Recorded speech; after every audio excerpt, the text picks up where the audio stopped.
கவலை இல்லாம colour print பண்ணுங்க, அதுவும் மிக குறைஞ்ச விலையில. Epson EcoTank printers. இது வெறும் ஃபேபுலஸ் இல்ல, இது டோட்டலி பிரிண்டபிளஸ். தமிழ்நாடு அரசு பணியாளர் சங்கம்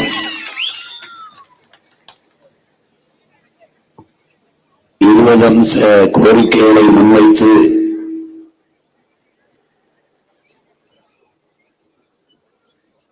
நடத்துகிற இந்த போராட்டத்தின் சிறப்புமிக்க தலைவர், நம்முடைய பேரன்பிற்கும் பெருமதிப்பிற்கும் உரிய பெருமகன் ஐயா கு. பாலசுப்பிரமணியம் அவர்களே,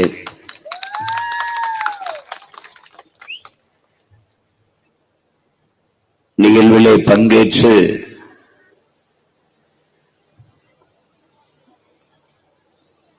நம்முடைய உரிமைக்காக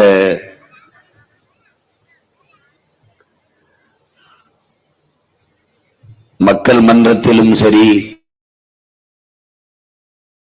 நீதிமன்றத்திலும் சரி உறுதியாக நின்று போராடுவேன் என்கிற உறுதியை தந்திருக்கிற என் உயிருக்கினிய தம்பி, என் ஆறுயிர் இளவல்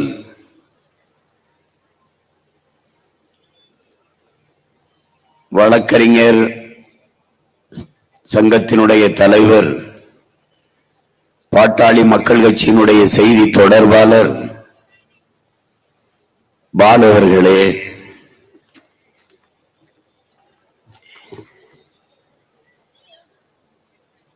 இந்த நிகழ்விலே பங்கேற்றிருக்கிற பெருமக்கள்,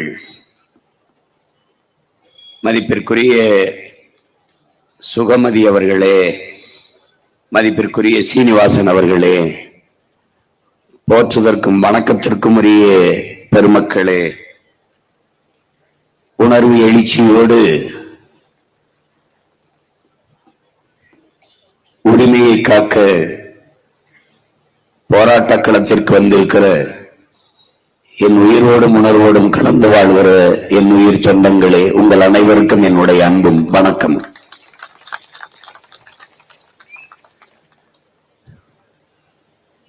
அடிப்படையில் தம்பி பால அவர்கள் குறிப்பிட்டது போல,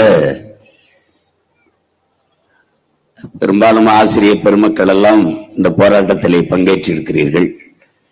எங்களுக்கு பாடம் புகட்டிய ஆசிரியர் பெருமக்களுக்கே படித்த பிள்ளைகள் நாங்கள் பாடம் புகட்ட வேண்டிய நிலைமை வந்திருப்பதை நினைத்தால்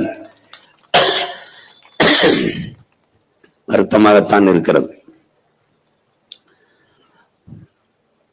ஒரு அடிப்படையை என் அன்பு சொந்தங்கள் சிந்திக்கணும். அரசு பணி என்பதை பாதுகாப்பு என்று நாம் கருதுகிறோம். அரசு பணியாளர்கள் இவ்வளவு பேர், 20 அம்சம் என்பது 20 துறை சார்ந்த பெருமக்கள் சூழல் இருந்தால் அடித்தட்டு மக்களின் நிலைமை என்னவாக இருக்கும் என்பதை சிந்தித்து பார்க்கணும்.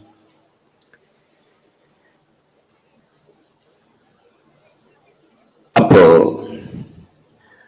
அரசு பணியாளர்களை பாதுகாக்காத அரசு, அப்ப என்ன செய்யணும்? அரசு பணியாளர்கள் பாதுகாப்பான அரசை உருவாக்க நிறுவ பாடுபடணும். இதாவது வழி இருக்கிறது. இதுல 20 அம்ச கோரிக்கை இருக்குது.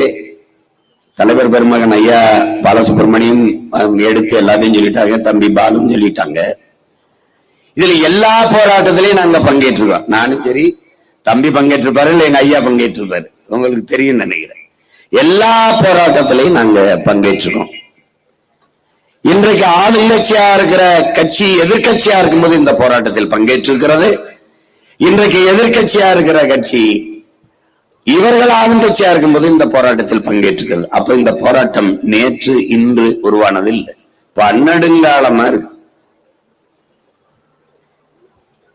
இதே இன்றைய முதல்வர் மாண்புமிக்க ஐயா ஸ்டாலின் அவர்கள் இதே பகுதி நேர ஆசிரியர் பணி நிரந்தரத்திற்கு, சம வேலை சமவா ஊதியம் அதற்கான போராட்டத்திற்கு, பழைய ஓய்வூதிய திட்டத்திற்கு, எல்லாவற்றுக்கும் நடந்த போராட்டத்தில் அவரும் பங்கேற்றிருக்கிறார், நானும் பங்கேற்றுகிறேன், பாட்டாளி மக்கள் கட்சியும் பங்கேற்றிருக்கிறேன். அப்படி என்றால் வெற்றி வாக்குறுதிகளை கொடுத்து அதிகாரத்துக்கு வருவதையே அவர்கள் நோக்கமாக வைத்திருக்கிறார்களே ஒழிய மக்களின் கோரிக்கைகளை ஏற்று அதை நிறைவேற்றி கொடுக்க வேண்டும் என்பது இல்லை.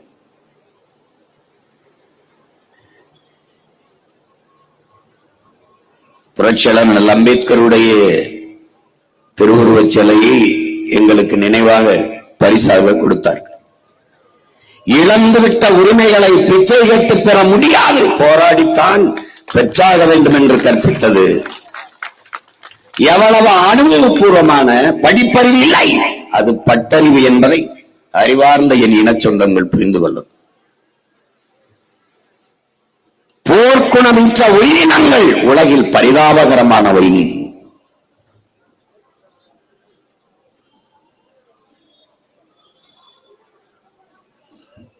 அது நல்லா புரிஞ்சுக்கணும். போராட்டமே வாழ்வின் இருத்தலை உறுதி செய்கிறது. போராடும் போதுதான் மனிதனே பிறக்கிறான் என்கிறான் மார்க்சியம் கருத்து. இங்க அரசை வழிநடத்தக்கூடிய எல்லாம் வீதியில் வந்து போறான்னா அரசு என்ன லட்சணத்துல நடக்கும் என்பதை நீங்க தான் சொல்லணும். அறிவார்ந்த பெருமக்களே, உங்களிடம் எதிர்காலம் என்பது அந்த நாட்டின் வகுப்பறையில் தான் தீர்மானிக்கப்படுதுங்கிறான். அப்படின்னா அந்த வகுப்பறை யாரு? ஆசிரியர் பெருமக்கள். என்னைய பெற்ற தாய் 10 மாதம் தான் உயிர் கருவறையில் சுமக்கிறார். ஆனால் ஆசிரியர் பெருமக்கள் 20 ஆண்டுகளுக்கு மேலாக அறிவு கருவறையில் வச்சு சுமக்கிறார். என்னைய பெற்றவர்கள் உலகத்தை அறிமுகப்படுத்துகிறார்கள். இதுதான் உலகம், இது சித்தப்பா, இது பெரியப்பா, இது உன் அப்பன், இது தாத்தன், இது மாமன், இது அண்ணன், இது தம்பி என்று இந்த உலகத்தை அறிமுகப்படுத்துகிறார்கள். ஆனால் ஆசிரியர் பெருமக்கள் தான் உலகத்திற்கு என்னை அறிமுகப்படுத்துகிறார்கள். இவன் சீமான், இவன் சாக்ரட்டிஸ், இவன் பிளாட்டோ, இவன் அரிஸ்டாட்டில், இவன் ஏங்கல்ஸ், இவன் இங்கர்சால் என்று உலகிற்கு நம்மை அறிமுகப்படுத்துவது ஆசிரியர் பெருமக்கள்.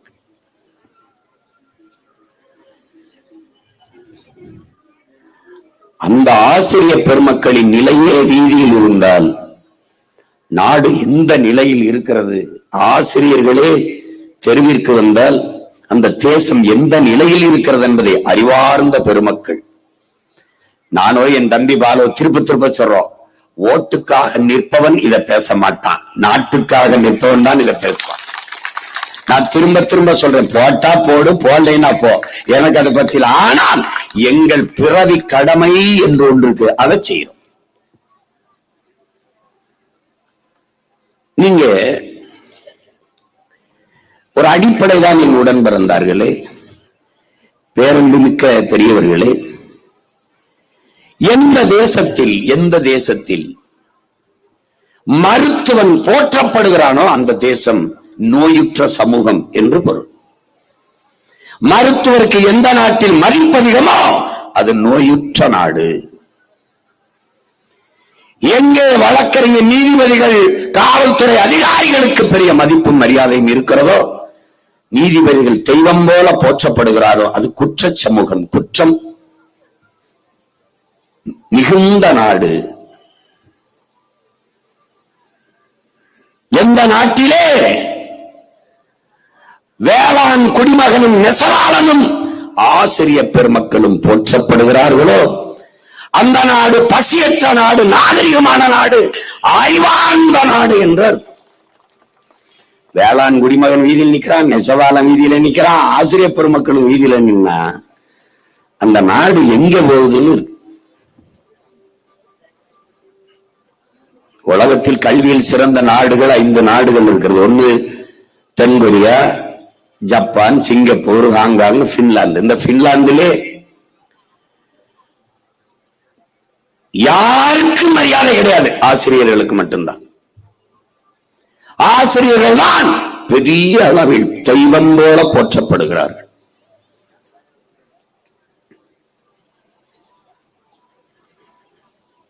அதற்கு காரணம், நான் ஐஏஎஸ், நான் ஐபிஎஸ், நான் மருத்துவர், நீ எவனாவது இவனை எல்லாம் உருவாக்கியவன் ஆசிரியர். அதனால் அவனுக்கு மதிப்பதிகம்.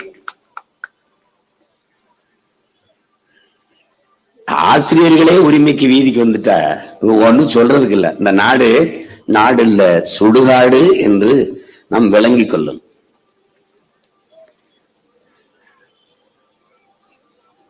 பழைய ஓய்வூதியத்தை உறுதி செய்யுங்கள்.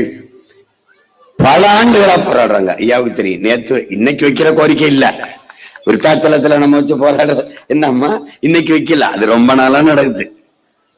ஆனா இவங்க ஆட்சியில் இருக்கும்போது நாங்கள் வந்தால் நிறைவேற்றும் என்று வாக்குறுதி தருவதும், இவர்கள் ஆட்சியில் இருந்தால் நாங்கள் வந்து நிறைவேற்றும் என்று வாக்குறுதி தருவதும், ஆட்சிக்கு வந்து நம்மளை வீதியில தூக்கி போடுவதும் வழக்கமாக இருக்கு. இப்ப நாம என்ன செய்யணும்? வெற்றி வாக்குறுதி கொடுத்தோம் தூக்கி ஒரு தடவை வீதியில போட்டா எல்லாம் சரியாயிரும்.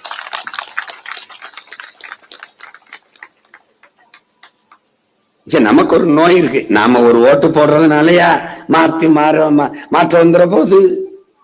நாம பேசியா எல்லாம் மாறிட போகுது? இது ஒரு கொடுமைங்க. பேச வேண்டும், ஒவ்வொருவனும் பேச வேண்டும்.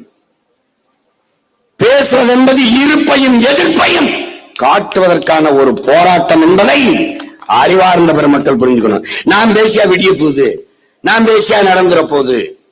தனிமரம் தோப்பாகாது, சரிதான்.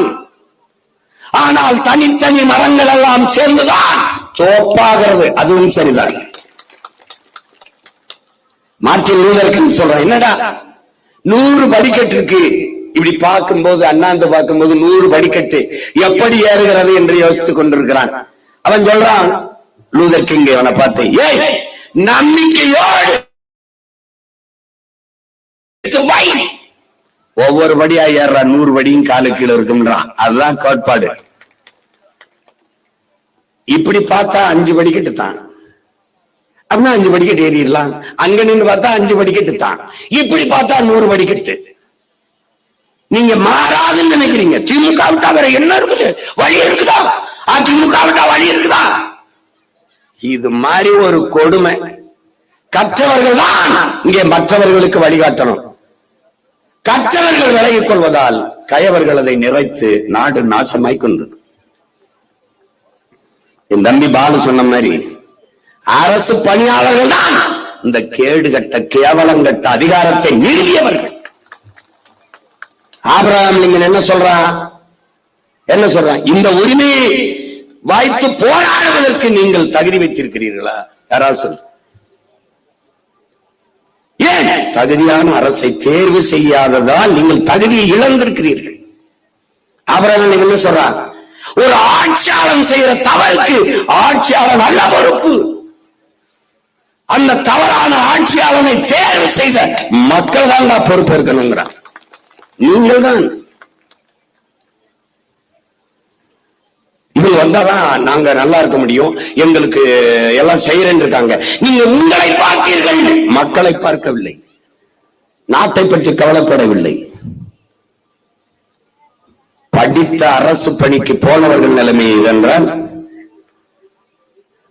அப்புறம் தம்பி பாலு சொன்ன மாதிரி எத்தனை காலத்துக்கு அந்த அலுவலகத்துக்கு முன்னாடி வந்து இந்த நிரந்தர பணிக்காகவும் பகுதி நேர ஆசிரியர்கள் 12,000க்கும் மேற்பட்ட ஆசிரியர் பெருமக்கள், பகுதி நேர ஆசிரியர்கள், ஆசிரியர் தேர்வில் தேர்ச்சி பெற்றவர்கள் 14,000க்கும் மேற்பட்ட பிள்ளைகள் பணி நியமனத்திற்காக காத்திருக்கிறார்கள். எதுவும் புதிதில்லை, உடன் பிறந்தார்களே அவர்கள் கொடுத்த வாக்குறுதிதான் நாங்கள் வந்தால் செய்வோம் என்று. ஏன் செய்யல? அதுவே என் தம்பி பாலு சொல்றாரு, இந்த கர்ப்பிணி பெண்களுக்கு ஓராண்டு விடுமுறை, அதுக்கு அவங்க செய்யல. நான் ஆட்சிக்கு வந்தால் இதை செய்வேன் என்று 2016 நான் கொடுத்த ஆட்சியின் வரைவை அதை எடுத்து செயல்படுத்தினாப்ல. என்ன இப்ப வந்து திமுக புதுசா ஆட்சிக்கு வரலையே. அப்ப இம்முறை செயல்படுத்துற நீங்கள் இதற்கு முறை எத்தனை முறை வரும்போது ஏன் செயல்படுத்தல தெரியல. நாடு சாராய பொருளாதாரத்தை நம்புது அப்படின்னா, அறிவார்ந்த பெருமக்களே, பேரன்பின்க என் பெற்றோர்களே, உயிருக்கினி என் உடன் பிறந்தார்களே, பாலின் சந்தை மதிப்பு 1,50,000 கோடி, 1,39,000 கோடி இருக்குது, கிட்டத்தட்ட 1.5 லட்சம் கோடி. சாராயம் 50,000 கோடி. இது உயிரை எடுக்கும், இது உயிரை கொடுக்கும். ஏன் பால் பொருளாதாரத்துக்கு வரல, சாராய பொருளாதாரத்தில் இருக்குது இந்த அரசு? அரசு உங்களுக்கு பால் கிடைக்கிறது எங்கிருந்து? ஆந்திராவில இருந்து. ஏன் நீ மாடு வளர்க்கல? அசிங்கம். இங்கே உற்பத்தியாளனும் விற்பனையாளனும் ஒரே ஆளாக இருப்பது தமிழ்நாட்டில். நான் வேளாண் குடிமகன், நான் கரும்பை விளைய வைப்பேன், நான் தான் உற்பத்தியாளன். ஆனால் விற்பனையாளன் நான் இல்லை. நான் நெல்லை விளைய வைப்பேன், விற்பனையாளன் நான் இல்லை. கத்தரிக்காய், தக்காளி விளைய வைக்கிற நான், விற்பனையாளன் இல்லை. ஆனால் தமிழ்நாட்டு அரசில் உற்பத்தியாளனும் விற்பனையாளனும் ஒரே ஆளாக இருக்கிற ஒரு துறை சாராயத்துறை, டாஸ்மார்க் துறை. அவனே தொழிற்சாலை வச்சிருக்கான், அவனே காய்ச்சா, அவனே விற்கிறான். தாண்டா உலகத்துல கொடுமை. கள்ளச்சாராயம் குடிச்சு செத்தவனுக்கு 10 லட்சம் கொடுத்த ஒரு ஆட்சியை உலக வரலாற்றில் நீங்க எழுதி வச்சுக்கணும். பொன்னாட்டுல எங்களுக்கு பின்னாடி வருகிற தலைமுறை எழுதும், கள்ளச்சாராயம் குடிச்சு. நான் கூட சொன்னேன், சாகிறதுன்னு ஆயிடுச்சுன்னா சனி ஏதாவது விஷம் விஷத்தை குடிக்காத, சாராயத்தை குடி செத்துப்போ. அது ஒரு தூக்குல தொங்கினாரு, அதெல்லாம் எதுக்கு தேவையில்லாத. இல்ல யாராவது நடிகை வந்தா பார்க்க போய் கூட்டத்தில் போய் நெறி செத்துப்போ, அப்போவாது 10 லட்சம் கொடுப்பான். ஒண்ணு குடிச்சுச்சா, இல்ல நடிக்கிறவனா கூத்தாடிய பார்க்க போயிச்சான். ரெண்டுல ஒண்ணுச்சா. நாட்டு பாதுகாப்புக்கு ராணுவத்திலாம் போய் செத்துறாத, 10 பைசா தர மாட்டான். ராணுவ வீரன் இருக்கான், அவனா ராணுவ வீரனா? இந்த நாட்டு விடுதலைக்கு தூக்குல தம்மனவன் எங்க புதைக்கப்பட்டிருக்கான்னு தெரியாது.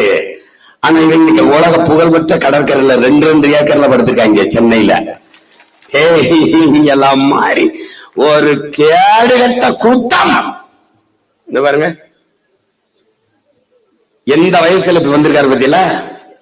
இளமை இருக்கும் போது இந்த வீணா போன வயல்களா உழைச்சிட்டு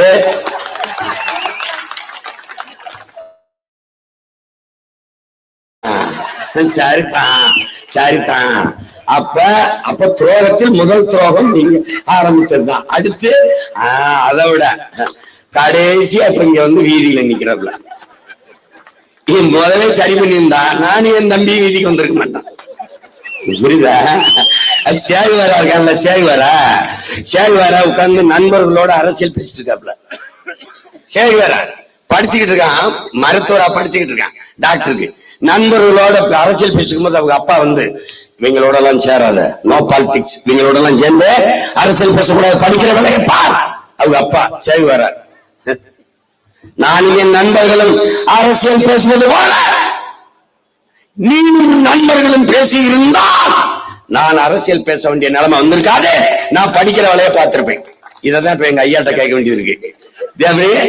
அவரை மட்டும் காட்டு, எல்லாரும் அவர் அவரே குற்றவாளி எல்லாரும் தான், நானும் தான், இவரும் தான். எல்லாரும் சேர்ந்து கொள்ளிக்கட்டை வச்சு தலையை சொரிஞ்சுட்டா ஒரு 25-30 வருஷம். இப்ப கீழே ஓடும்போது எல்லாம் பொண்ணா போச்சு. இப்ப என்ன பண்றதுன்னு தெரியல. 20 அம்சம் கோரிக்கை. இப்ப எவன் காதல விழ போகுது? ஒண்ணும் கிடையாது. இப்ப ஓட்டு ஒண்ணு இருந்துச்சு எங்களுக்கு, அதையும் எஸ்ஐஆர்னு கிளப்பிட்டான். ஆமா, ஒவ்வொரு தொகுதியிலும் இப்படி கேட்டா 80,000 ஓட்டு இல்ல, 36,000 இல்ல, 26,000 இல்லைன்னு. அதுல எங்க குடும்பத்துல பல பேர், எங்க தம்பிகளுக்கெல்லாம் உயிரோடு இருக்கும்போது செத்துட்டான்னு அவன் போட்டான். அவன் வந்தது செத்தவர்களை, இறந்தவர்களை பட்டியல இருந்து நீக்க, உயிரோடு இருக்கணும்னு செத்தவர்களை செத்துட்டான். டேய், ஏன்டா இப்படி செத்து போனவுக்கு? ஐயோ அது எப்படின்னு சொல்ல, எந்த கொம்பனாலும் குறை சொல்ல முடியாத ஒரு ஆட்சியை உங்கள் ஸ்டாலின் கொடுத்து கொண்டிருக்கிறார். எவன் குறை சொல்லுவான்? குறைய தவிர வேற சொல்றதுக்கு என்ன இருக்கு? அங்க என்ன இருக்கு சொல்லுங்க.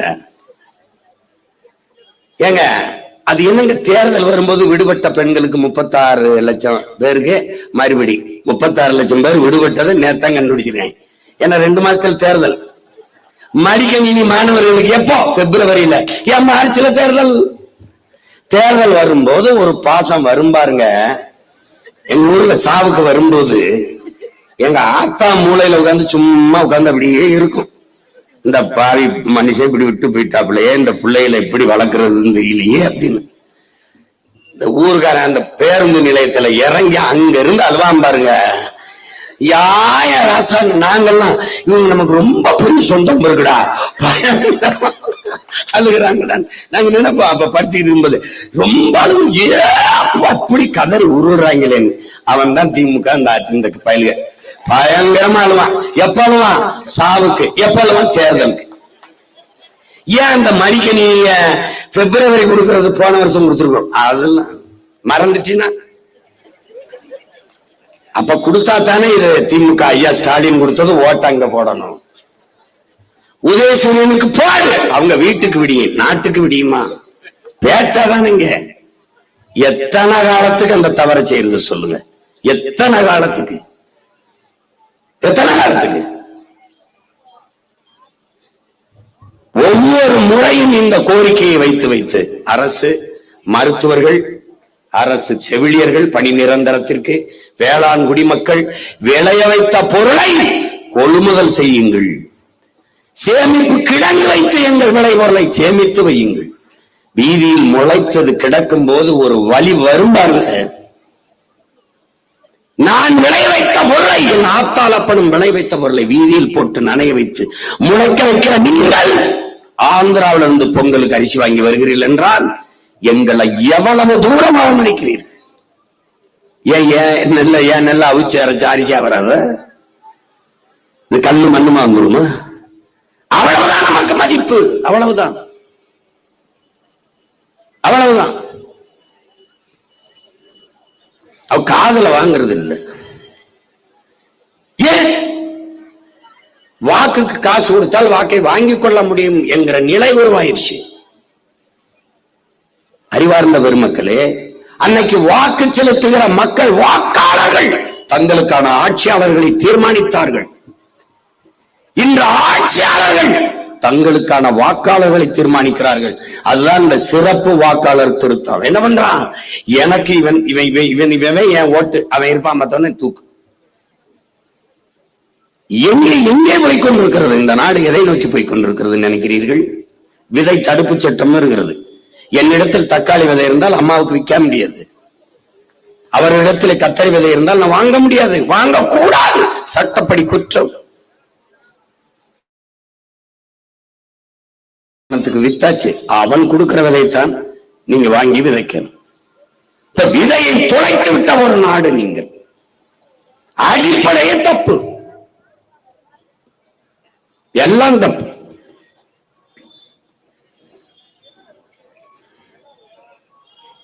இந்த அரசு பணியாளர்கள் வாக்கு நமக்கு வராது என்ற அச்சம் ஏற்பட்டாலே ஒழிய அவர்கள் இந்த கோரிக்கையை ஏற்க மாட்டார்கள். இது சத்தியம், நீங்க எழுதி வைங்க. இப்ப ஒருவேளை இவங்க எல்லாம் சேர்ந்து சீமானுக்கோ அல்லது பாட்டாளி மக்கள் கட்சி பாலசுவரம் மாதிரி அவங்களுக்கோ போட்டுருவாங்களான்னு நினைச்சா, காலையில ஐயாவை கூப்பிட்டு இந்த முக்கிய பொறுப்பாளர்களா வாங்க, என்ன உங்க பிரச்சனை, இப்ப விட்டுருங்க, அடுத்த முறை நம்ம ஆட்சிக்கு வந்த பிறகு முதல் கையெழுத்து, ஏன்னா முதல் கையெழுத்தே 300 கையெழுத்து போட்டிருக்காங்க அவங்க. அது மது ஒழிப்பு, உங்களுக்கு தெரியும், உங்களுக்கு தம்பிக்கு தெரியும். சாதி வாரி கணக்கெடுப்பு எடுத்து குறைஞ்சது ஒரு 1/4 நூற்றாண்டுக்கு மேல போராடுறோம். இவங்க இந்த இடஒதுக்கீடுங்கிற வார்த்தையை நாங்க அதை ஏற்கல.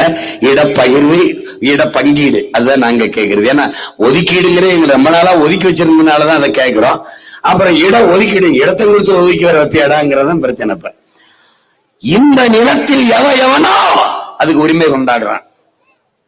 ஆனால் ஒரே ஒரு மகன், ஒற்றை மகன் போராடி நமக்கு இந்த உரிமை பெற்று தந்தான் அல்லால் அது எங்க ஐயா ஆனமுத்து ஒருவன் தான். அவன் தான் பெற்றுக் கொடுத்தான். அவன் பெற்றுக் கொடுத்தான் என்பதை தமிழ்நாடு முழுமைக்கும் கொண்டு போய் சேர்த்த பெருந்தகை எங்களுடைய ஐயா மருத்துவர் ராமதாஸ் அவர்கள். இன்றைக்கு வரைக்கும் சாதிவாரி கணக்கெடுப்பு, சமூக நீதி கோட்பாடு உயிர் போல இருக்கின்றார். அது பாட்டாளி மக்கள் கட்சியின் கொள்கையில் உயிர் கொள்கையா இருப்பதால் தான் அது இருக்குது. அதற்கு பின்னாடி வந்த என் போன்ற பிள்ளைகள் அந்த கோட்பாட்டை உறுதியாக பிடித்துக் கொண்டு நிற்கிறோம் என்றால் அது எங்க ஐயா அவர்கள் ஊட்டி அந்த உணர்வு, காட்டி அந்த பிடிப்பு என்பதை அறிவார்ந்த தமிழ் சமூக மக்கள் புரிந்து கொள்ளணும். எல்லாமே நமக்கு பிரச்சனையா இருக்கு. ஆனால் பெரிய பெரிய உற்சாகமும் நம்பிக்கையும் எனக்கு வருவது, இன்னைக்காவது உங்கள் உரிமைக்கு நீங்கள் வீதிக்கு வந்து போராட வந்திருக்கிறீர்கள் என்பதை பார்க்கிற போது பெருமையும் மகிழ்ச்சியும் இருக்குது. ஏனால் கற்றவர்கள் தான் மற்றவர்களுக்கு வழிகாட்ட வேண்டும். ஏன்னா உயிரினும் மேலானது உரிமை என்ற கோட்பாட்டை கொண்ட இனத்தின் மக்கள் தான். அதான் ரொம்ப முக்கியம். நமது முன்னவர்கள் இந்த நாட்டை ஆளுகிற போது வெள்ளைக்காரன் வந்து நீ கப்பத்தை கட்டிவிட்டு ஆண்டுகள் என்று சொல்றதுக்கு சொல்லும்போது கேட்டுட்டு போறதுக்கு எவ்வளவு நாள் ஆகும்? என் பாட்டன் சேதுபதிக்கோ என் பாட்டன் தீரன் சின்னமலைக்கோ மருதுபாண்டியருக்கோ எவ்வளவு சிரமம், எவ்வளவு நேரம் ஆயிருக்கும். ஒண்ணும் இல்ல, சரிங்க என்னங்க வேணும், கப்பம் தான் கட்டுறேங்க, கட்டி நானே ஆண்டுகிறேன் சொல்ல முடியாதா? முடியும். ஏன் செய்யல? உயிரினும் மேலானது எனது உரிமை. அதான் அடிமை வாழ்வினும் உரிமை சாவு மேலானதுன்னு வச்சத்தான். அப்ப அந்த பரம்பரையில் வந்த நாம் நமக்கான உரிமையை இழந்து விட்டு எப்படி வாழ்வது?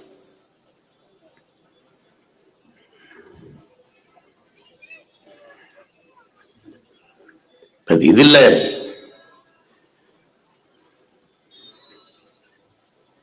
உங்க பிள்ளைகள் எங்ககிட்ட ஒண்ணுதான் இருக்குது, உங்களோட சேர்ந்து நாங்கள் உட்கார்ந்து போராடலாம், அவ்வளவுதான் எங்களுக்கு இருக்கிற வலிமை. இங்கு ஒன்றுதான் என் உடன் பிறந்தார்களே, மக்களின் பிரச்சனைகளை அரசு கவனத்தில் எடுக்காத போது மக்களுக்கு இருக்கிற கடைசி வாய்ப்பு அரசை, அதிகாரத்தை கையில் எடுப்பதுதான், வேற வழி கிடையாது. இப்ப நாம் என்ன செய்யணும்? இந்த கோரிக்கைகளை ஏற்று நிறைவேற்றுகிற ஒரு அரசை உருவாக்கணும், நிறுவனம். அதுதான் நமக்கு இருக்கிற கடைசி வாய்ப்பு. இது வேற ஒண்ணும் இல்லை நம்மகிட்ட. அதானே எங்கள் தலைவன் சொல்வான், துன்பத்தை தந்தவனுக்கு அதை திருப்பி கொடுத்துருன்ட்டு. கடன் வாங்கினா திருப்பி கொடுத்துறோம்ல, அதான கண்ணியம், அதான நாகரிகம், அதான அது தர்மம், அதான அறம். அப்ப எவன் துன்பத்தை தந்தானோ அவனுக்கு திருப்பி கொடுத்துடணும். அப்ப அவன் நமக்கு துன்பத்தை தரான், அவனுக்கு திருப்பி கொடுத்துடணும். என்ன பண்ணிடணும்? எந்த அதிகாரத்தை வைத்து நம் கோரிக்கையை நிறைவேற்ற மறுக்கிறானோ அந்த அதிகாரம் அவனுக்கு இல்லாது செய்யணும். அதான் இங்க இருக்கிறது. அப்ப எவன் நிறைவேற்றுவானோ அவனுக்கு அதிகாரம் அவன் கைக்கு செல்லணும். இதாங்க இருக்கிற வாய்ப்பு. அதை விட்டுட்டு திருப்பி திருப்பி திருப்பி அவனுக்கு அதிகாரத்தை கொடுத்துட்டு மறுபடியும் மறுபடியும் வீதியில் நின்று போராடுவது என்பது அது அறிவார்ந்த சமூகம் செய்யற வேலை இல்லை. அது வேலை இல்லை.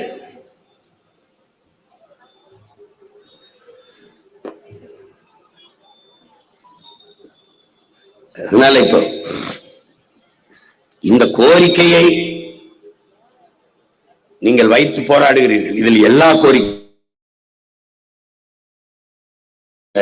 டாஸ்மார்க் நான் வேலூர் சிறையில் இருக்கும்போது 300 தம்பிகள் போராடிட்டு இந்த கோரிக்கை முன்வைத்து போராடிட்டு சிறைக்கு வந்தார்கள். அப்ப உட்கார்ந்து பேசிக் கொண்டிருக்கும் போது தம்பி எல்லாம் சொன்னாங்க, இப்ப இந்த மாதிரி ரொம்ப கஷ்டமா இருக்கு. என்னன்னா சீருடையோடு சின்ன சின்ன பிள்ளைகள் வந்து மது கேக்குது, அது கஷ்டமா இருக்கு.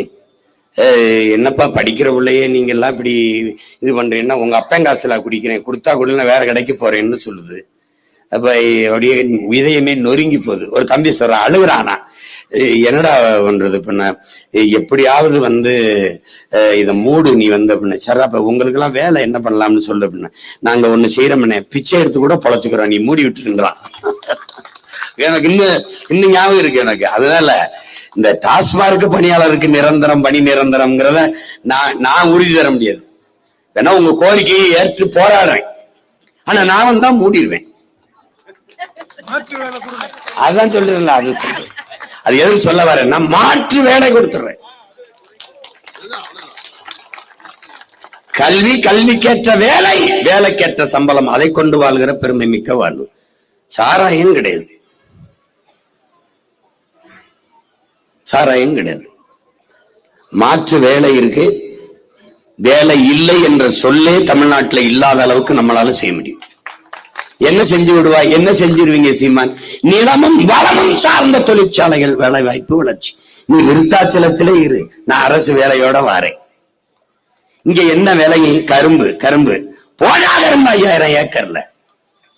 போனா தொழிற்சாலைய வெள்ளம் எடுக்கிறத, போனா தொழிற்சாலை கரும்பு சக்கல் இருந்து சாப்பாடு தட்டு தயாரிக்கிற தொழிற்சாலை போனா. எத்தனை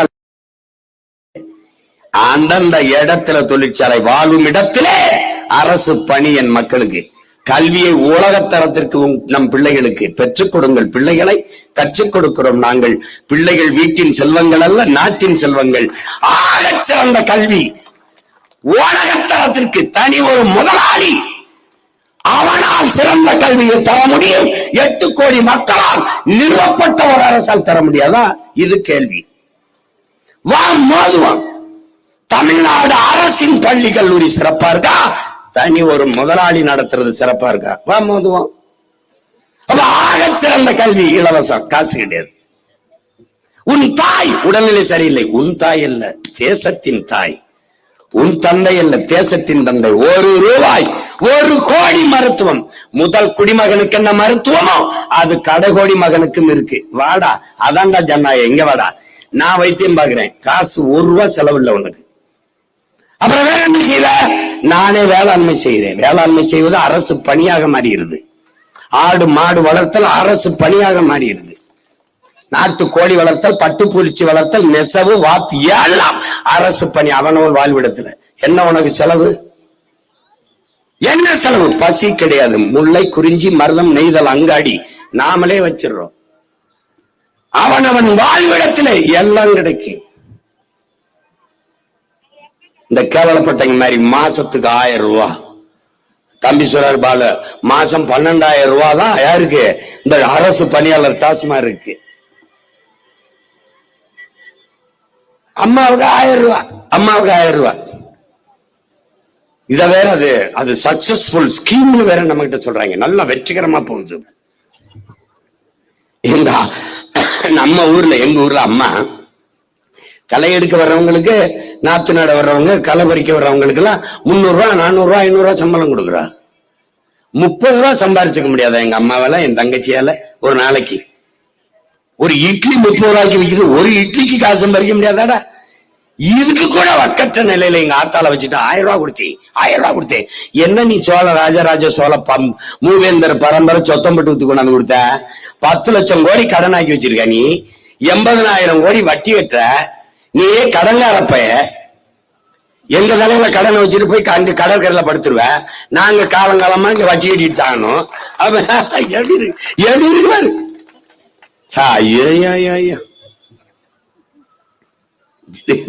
இது உங்களை நல்லா இருப்பிய.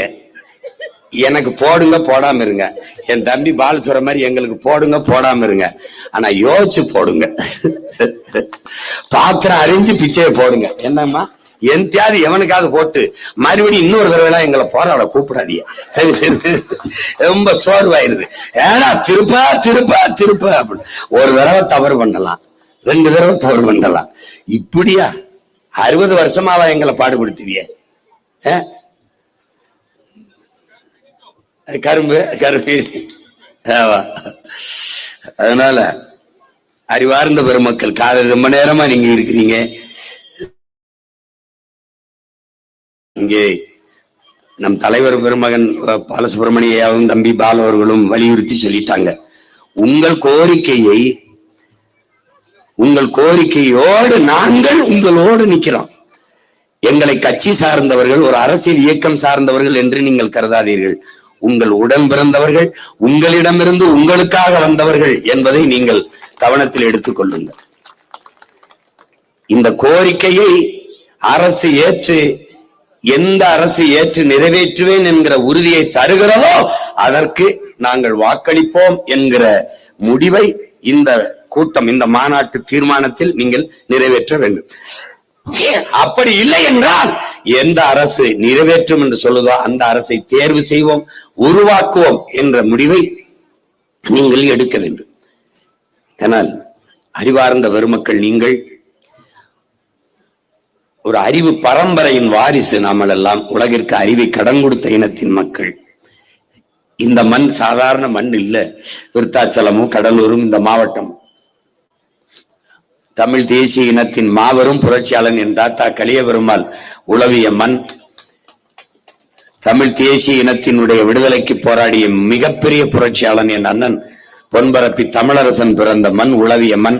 அவன் காலடி பட்ட இடத்தில் அவர்கள் விட்ட மூச்சுக்காற்று உளவிக் கொண்டிருக்கிற இந்த நிலத்தில் நின்று நாங்கள் இந்த